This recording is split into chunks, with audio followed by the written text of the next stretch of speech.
İmam Gazali Hazretleri İslam düşünce tarihinde önemli bir yere sahip olan bir alim ve Rabbimizin veli kullarındandır. Psikoloji alanında da önemli görüşler ileri sürmüş ve bu konuda değerli düşünceler ortaya koymuştur. İşte İmam Gazali'nin psikolojiye dair bazı sözleri. İmam Gazali Hazretleri buyurur ki insanın iç dünyası kainat kadar geniştir. Kendini tanıyan, gerçek anlamda bilgi sahibi olur. Bu söz, insanın iç dünyasının derinliğini vurgular. İçsel yolculuk ve kişisel keşif, insanın kendi potansiyelini anlaması ve gerçek bilgiye ulaşması için önemlidir. İnsan, kendi iç dünyasını keşfettiğinde evrensel gerçekler hakkında daha derin bir anlayışa sahip olabilir. İmam Gazali Hazretleri buyurur ki gerçek mutluluk, iç huzurunda gizlidir. Bu huzuru bulan, dünyanın tüm zenginliklerine sahip olmuş demektir. İmam Gazali, gerçek mutluluğun dışsal koşullardan değil, içsel huzur ve memnuniyetten kaynaklandığını ifade eder. Maddi zenginlikler ve dünyevi başarılar geçici ve yetersizdir. Gerçek mutluluk, iç huzur ve ruhsal dinginlikle elde edilir. İmam Gazali Hazretleri buyurur ki zihin, üzerinde titizlikle durulması gereken bir bahçedir. İyi tohumlar ekerseniz, güzel meyveler alırsınız. Bu söz, zihnin nasıl şekillendirilebileceğini ve düşünce gücünün önemini vurgular. İyi düşünceler ve pozitif tutumlar, olumlu sonuçlar doğururken, negatif düşünceler ve kötümserlik, zararlı sonuçlara yol açabilir. İmam Gazali, insanların zihinlerini olumlu yönde beslemelerini ve olumlu düşüncelerle dolu bir zihin bahçesi yaratmalarını önerir. İmam Gazali Hazretleri buyurur ki kalbin temizliği, ruhun parlaklığına yol açar. Bu yüzden, kötü düşünceleri temiz bir şekilde atmalı ve kalbi iyilikle doldurmalıdır. Bu söz, kalbin önemini vurgular ve ruhun sağlığıyla ilişkilendirir. İmam Gazali, kötü niyetlerin ve kötü düşüncelerin kalbi kirlettiğini ve ruhsal olarak zarar verdiğini ifade eder. Bu nedenle, kötü düşüncelerden arınmak ve kalbi iyilikle doldurmak, içsel huzur ve ruhsal sağlık için önemlidir. İmam Gazali Hazretleri buyurur ki bazen en büyük savaş, insanın kendi nefsiyle verdiği savaştır. Nefsi diskinlemek en büyük zaferdir. İmam Gazali, insanın içsel savaşlarını ve nefsiyle olan mücadelesini vurgular. İnsanın en büyük düşmanının kendi nefsi olduğunu söyler ve bu nefsi kontrol etmenin, içsel zaferin en büyük işareti olduğunu ifade eder. İmam Gazali Hazretleri bir başka sözünde buyurur ki insanın en büyük düşmanı kendi şehvetleridir. Bu şehvetlerle savaşmak en büyük erdemdir. İmam Gazali, insanın en büyük düşmanının içsel şehvetler olduğunu belirtir. Bu şehvetlerin kontrol altına alınması ve dizginlenmesi, insanın içsel erdemi ve ruhsal gelişimi için gereklidir. İmam Gazali Hazretleri bir başka sözünde buyurur ki gerçek bilgelik, kendini tanımakla başlar. İnsan, kendi zaaflarını ve güçlü yanlarını keşfettiğinde iç huzura ulaşır. Bu söz, gerçek bilgeliğin kendini tanımakla başladığını ifade eder. İnsanın kendi zaaflarını ve güçlü yönlerini anlaması, içsel huzur ve bütünlük için temel bir adımdır. Bu nedenle, kendini tanıma ve içsel keşif, gerçek bilgelik yolunda önemli bir adımdır. İmam Gazali Hazretleri'nin psikolojik denge ve içsel huzurun sağlanması için verdiği İslami tavsiyeleri şu şekilde sıralayabiliriz.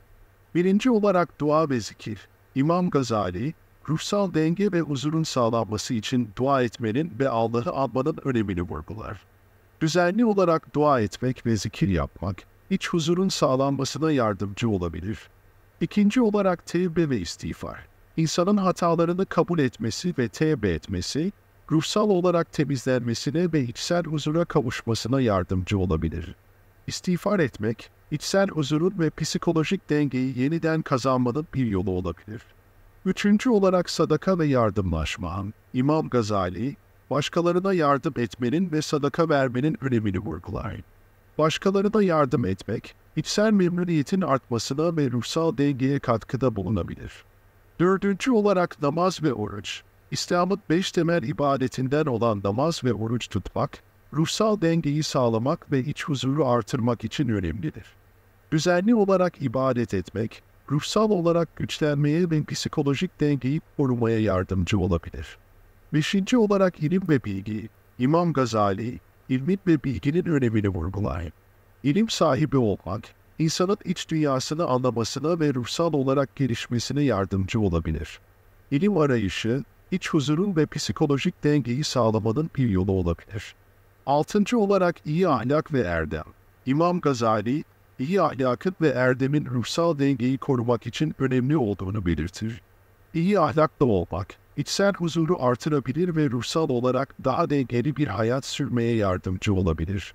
Bu İslami tavsiyeler, İmam Gazali'nin psikolojik dengeyi sağlamak ve iç huzuru artırmak için sunduğu önerilerden sadece birkaçıdır.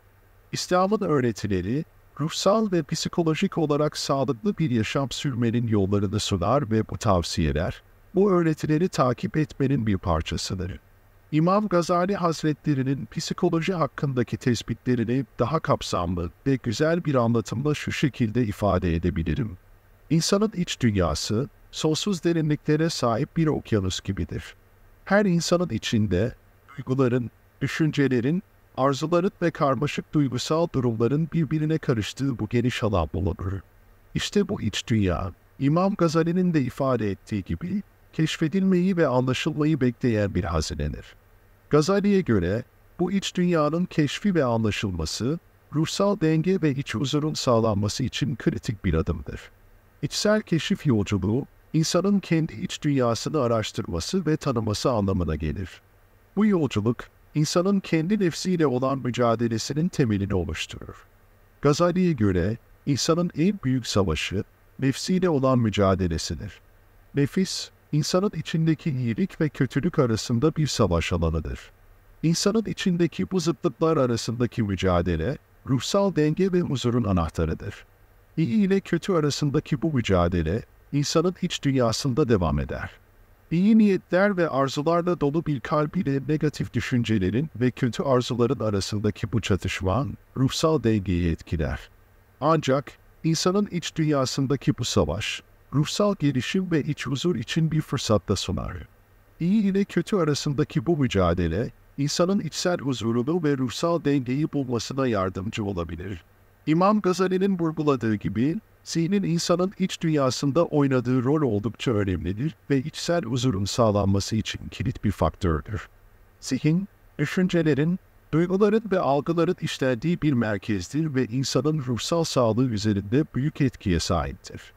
Gazali, zihinsel temizliği, pozitif düşüncelerle dolu bir zihinle sağlanacağını belirtir. Negatif düşünceler ve kötümserlik, zihinsel kirliliğe yol açar ve iç huzuru bozar. Sürekli olarak olumsuz düşüncelerle dolu bir zihin, insanın ruhsal dengesini ve iç huzurunu olumsuz etkiler.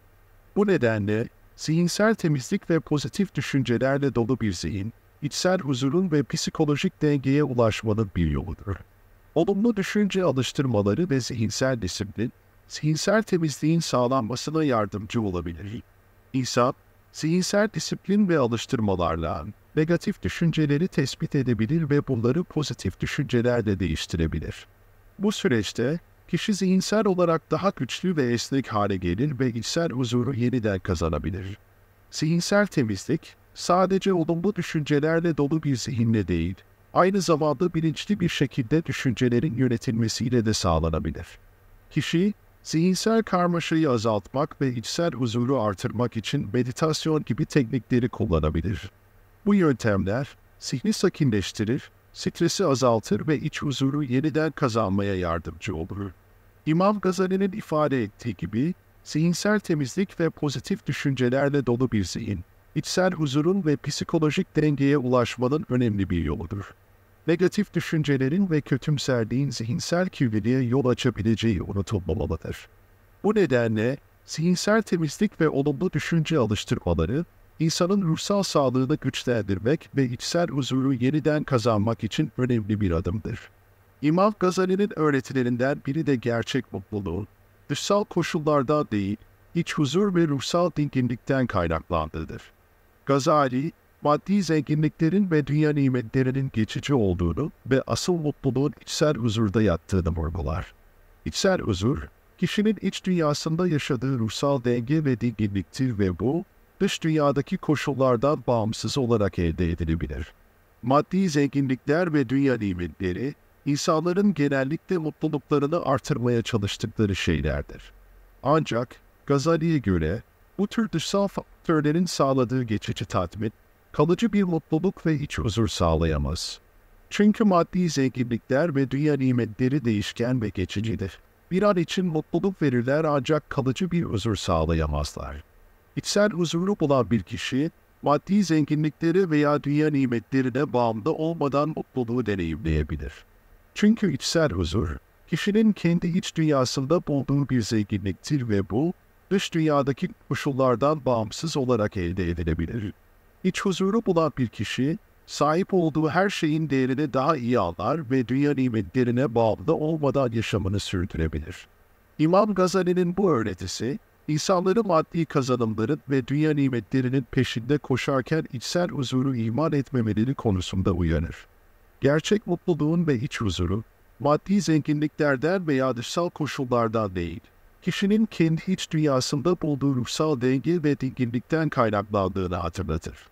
Bu nedenle, insanların içsel huzuru bulmaya ve ruhsal dengeyi korumaya odaklanmaları, uzun vadeli mutluluğu ve tatmini sağlamak için önemlidir. İmam Gazali, insanın kendini tanıması ve iç dünyasını keşfetmesi gerektiğini vurgular.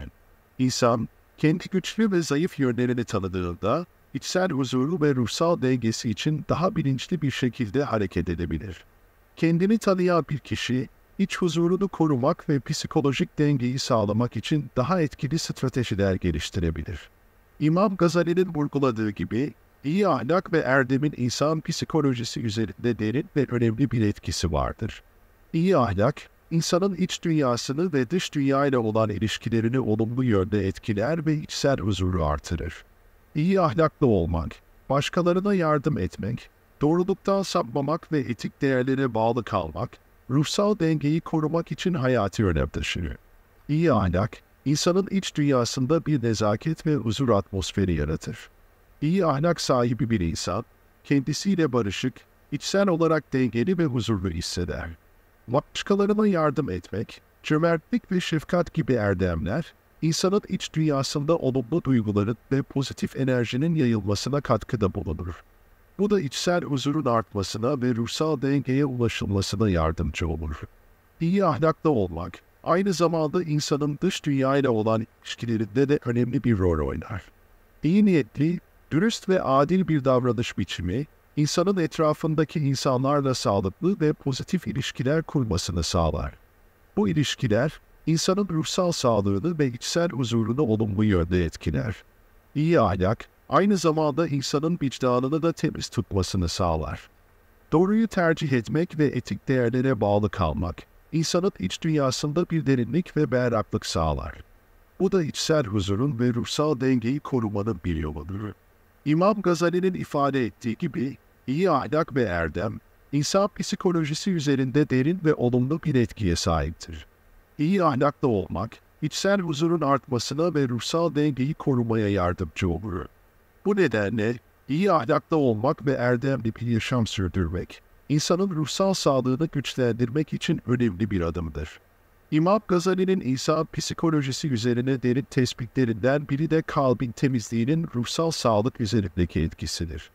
Gazali'ye göre, insanın iç dünyasının en önemli merkezi kalptir ve kalbin durumu, ruhun parlaklığını etkiler. Kalbin temizliği, insanın içsel huzurunu ve ruhsal dengeyi sağlamak için kilit bir faktördür. İyi niyetler ve samimi duygularla dolu bir kalp, ruhu aydınlatır ve ruhsal sağlığı güçlendirir. Kötü niyetlerden arınmak ve kalbi iyilikle doldurmak, içsel huzuru artırır ve ruhsal sağlığı korur. Örneğin, bir kişi kırgınlık, öfke veya kin gibi negatif duyguları kalbinden uzaklaştırdığında, içsel huzurunu yeniden kazanır ve ruhsal olarak daha güçlü hale gelir. Kalbin temizliği, insanın ruhsal sağlığının ve içsel huzurunun temelidir. Temiz bir kalp, insanın kendisiyle, çevresiyle ve yaratıcısıyla olan ilişkilerinde derinlik ve berraklık sağlar. Bu da insanın yaşamındaki mutluluğun ve dengenin anahtarıdır. Kalbin temizliği sürekli bir çaba ve dikkat gerektirir. Ancak bu çaba, içsel huzur ve ruhsal sağlık için son derece değerlidir. İmam Gazali'nin bu tespiti, insanın iç dünyasının derinliklerine ve ruhsal gelişiminin önemine dair derin bir anlayışı yansıtır.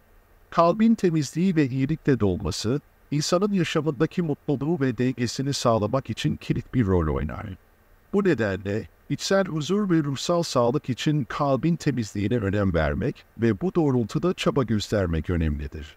Allah'ım bize içsel huzur ve ruhsal sağlık ver. Kalplerimizi temizle ve iyilikle doldur. Kötü niyetlerimizden arınmamıza ve içsel huzurumuzu bulmamıza yardım et. İnsan psikolojisi üzerine İmam Gazali'nin bize ışık tutan öğretileriyle ruhumuzu ve zihnimizi besle. Bizi doğru yola yönlendir ve bize güç ver.